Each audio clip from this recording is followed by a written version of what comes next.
Bienvenidos comunidad de relatos ecos escalofriantes. Hoy tenemos un nuevo relato de misterio y terror. No se les olvide suscribirse, comentar, darle like y compartir porque el terror se comparte.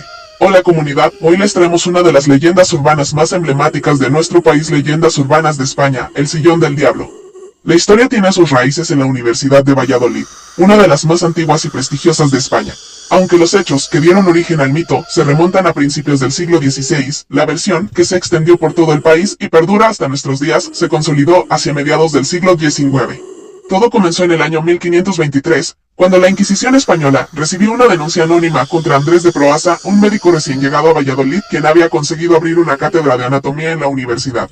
Los rumores sobre él ya circulaban por la ciudad desde hacía tiempo. Se decía que sus conocimientos eran demasiado avanzados para la época, que sus prácticas en el aula eran inquietantes, y que varias personas habían desaparecido misteriosamente desde que había llegado. Tras meses de investigación y vigilancia, los inquisidores decidieron proceder a su detención.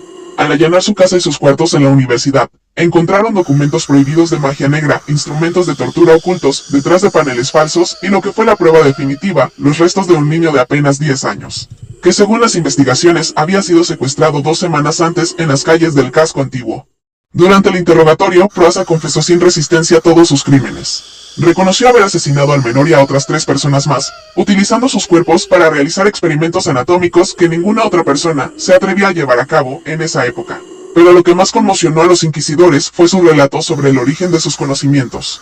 Según declaró el médico, 5 años antes había conocido a un nigromante originario de Navarra, a quien había buscado desesperadamente después de fracasar en todos sus intentos por entender los secretos más profundos del cuerpo humano. El hombre le había ofrecido un trato, en cambio de su lealtad y la promesa de llevar a cabo ciertas prácticas en nombre de las fuerzas oscuras, recibiría un objeto que le permitiría acceder a todo el conocimiento que necesitara. Ese objeto fue un sillón de madera de roble negro, tallado con figuras extrañas que nadie lograba identificar del todo. Algunos decían que eran serpientes entrelazadas, otros que se trataban de rostros humanos distorsionados por el dolor. Proaza explicó que cada vez que se sentaba en el sillón, entraba en un trance profundo, durante el cual podía ver imágenes claras de los órganos humanos, entender cómo funcionaban, y descubrir técnicas de cirugía y anatomía que estaban fuera del alcance de la ciencia de su tiempo. Pero el objeto tenía una condición estricta: solo los doctores titulados y reconocidos por la universidad podían hacer uso de él. Cualquier otra persona que se atreviera a sentarse en él moriría a los 3 días, sin importar su salud o edad. Los inquisidores condenaron a Proaza a la hoguera, y su cuerpo fue quemado junto con todos sus objetos de magia negra, todos menos el sillón. Decidieron que no debía destruirse, sino guardarse en un trastero de la universidad como advertencia para las futuras generaciones, con un aviso escrito en piedra que decía: solo para quien lleva el conocimiento legítimo de la medicina. Cualquier otro que se siente aquí pagará con su vida. El sillón permaneció olvidado durante más de 3 siglos, hasta que en 1857, un videl llamado Manuel García fue asignado para ordenar y limpiar los trasteros de la universidad, que habían sido abandonados durante años. Entre montones de libros viejos, muebles rotos y equipos científicos obsoletos, encontró el sillón de roble negro en una esquina oscura, cubierto de polvo y telarañas. Después de horas de trabajo, Manuel estaba exhausto y, sin saber de su historia, decidió sentarse en él para descansar un rato. Al día siguiente se sintió débil, pero atribuyó el malestar al esfuerzo físico. Al segundo día, empezaron a aparecerle marcas extrañas en la piel, como quemaduras que formaban figuras similares a las talladas en el sillón. Al tercer día por la mañana, otros empleados de la universidad lo encontraron muerto en el mismo asiento, con una expresión de terror grabada en su rostro. La dirección de la universidad decidió cubrir el suceso para evitar alborotos, pero asignaron a un nuevo videl, Juan López, para continuar con la limpieza del trastero. Juan también ignoró la advertencia en piedra, que con el tiempo se había desgastado y era difícil de leer, y cansado por el trabajo, se sentó en el sillón.